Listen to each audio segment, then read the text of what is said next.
Tommy Robinson has backed Nigel Farage and ReformUK from his prison cell, even though the party has attacked him in the past. Hello everyone, this is Andre Walker. Thanks so much for watching this video. Please do subscribe and hit the bell notification icon. It's the best way to absolutely guarantee you get all of my videos as soon as they are released.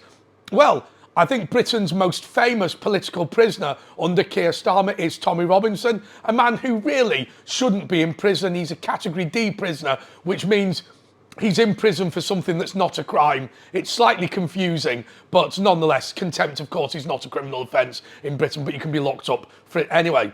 Anyhow, he has now backed ReformUK, and this has been an ongoing debate because it's been unclear as to whether people should support ReformUK after the attacks that they made on Tommy Robinson. It's not so much what Farage said, it's more Richard Tice. We don't want to associate with those people. Well, let me just explain, first of all, what Tommy's done. Then perhaps I can set it into a little bit of context with Reform. And then thirdly, let's talk a little bit about that amazing poll data, because ReformUK have overtaken the Labour Party and now are in second place, and not by much, it has to be said.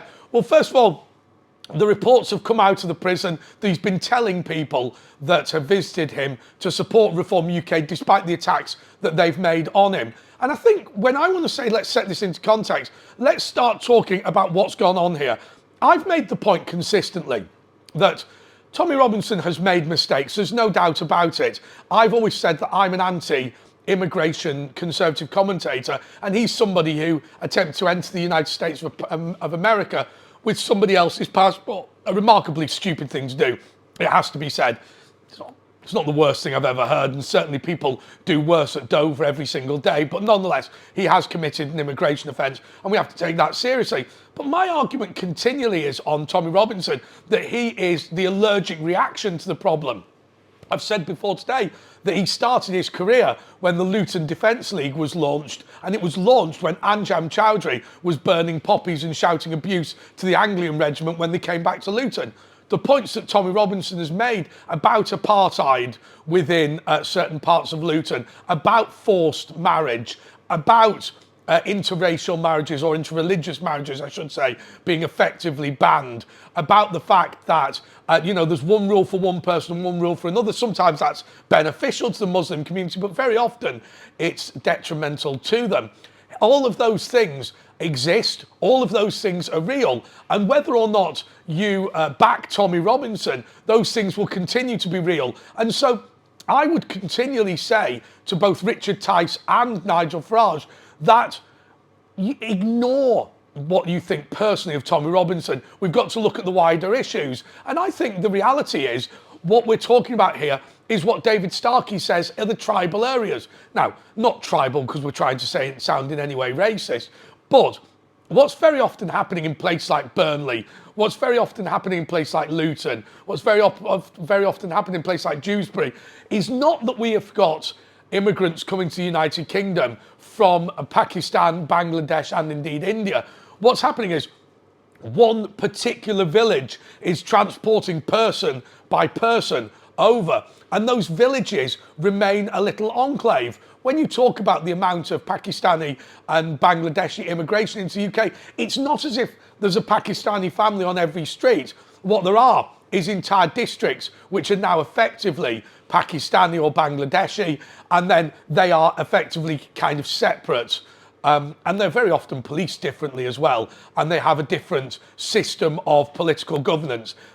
I said different system of political governance, not because technically it's different, but there are things like the council will be the elders who are senior within the mosque, rather than there being a true democratic process. Also, family voting will be something that tends to operate in these areas. And so we have to address that issue. We have to accept that multiculturalism has, I was about to say multiculturalism has failed, but actually in some respects it's been a huge success, because the idea of multiculturalism is that you don't have to integrate, that you don't have to learn the language of the country that you come to, that patriotism is unpatriotic, and that it's racist to demand you to integrate into the country that you've chosen to move to. So in that sense, it is a great success. So, as I say, these are the issues that continue to be the case, whether you like it or not, and have no relevance on the Tommy Robinson case of whether you like him individually or dislike him. Although I do have to say, I think it is pretty magnanimous of him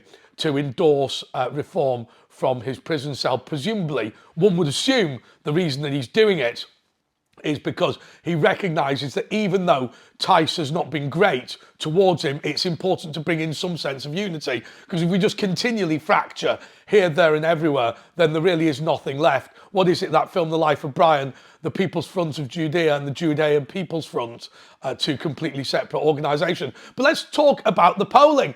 And the results are extraordinary. Nigel Farage, by the way, has called on half of the Conservative MPs to defect. I mean, I have to say, I was speaking to a very, very, very senior Reform official last night, and my point was we've got to be very careful about who is brought into Reform, because, look, you know, a lot of these MPs, a lot of these officials, the Alan Mabbotts of this world, have destroyed the Conservative Party for their own financial gain and also for their own benefit in terms of getting titles and peerages and knighthoods and all this sort of thing. We don't want those people. Hopefully Kemi Badenoch will retire them from public life.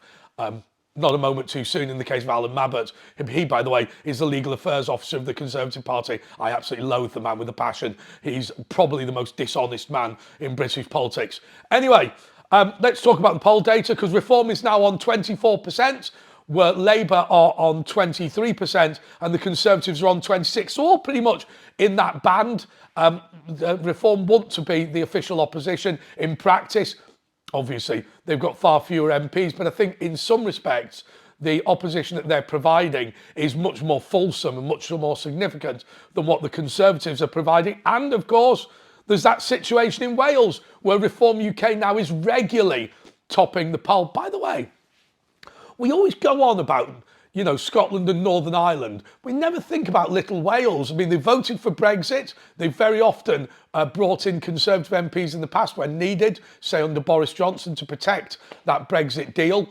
And now, of course, they look likely to send a lot of Reform MPs. I will tell you one thing. I've always said, if I could be any nationality in the world, I'd be Welsh. And I'll tell you why.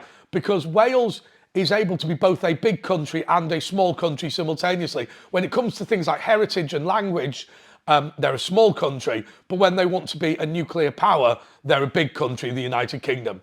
So that's pretty much where we're up to. Tommy Robinson is still in prison. Obviously, Keir Starmer wants to lock up far more political prisoners. I think in terms of arrests, was it 400 people have been arrested in Russia for saying mean tweets, whereas 3,000 have been arrested in the United Kingdom. That is something that we've got to be extremely, extremely concerned about.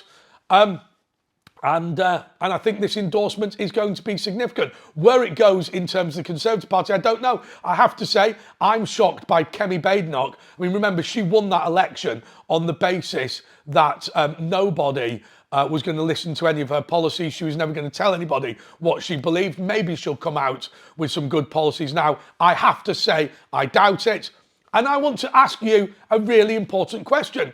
Do you now trust Reform as a result of Tommy Robinson endorsing it? Will you be more likely to vote for the party? Please do comment on this one, because I know that some people are so angry with Richard Tice, they'll never forgive him. And others are saying that they do want to stick with Reform because he just had to distance himself from Tommy. There wasn't much he could do. Until next time, goodbye.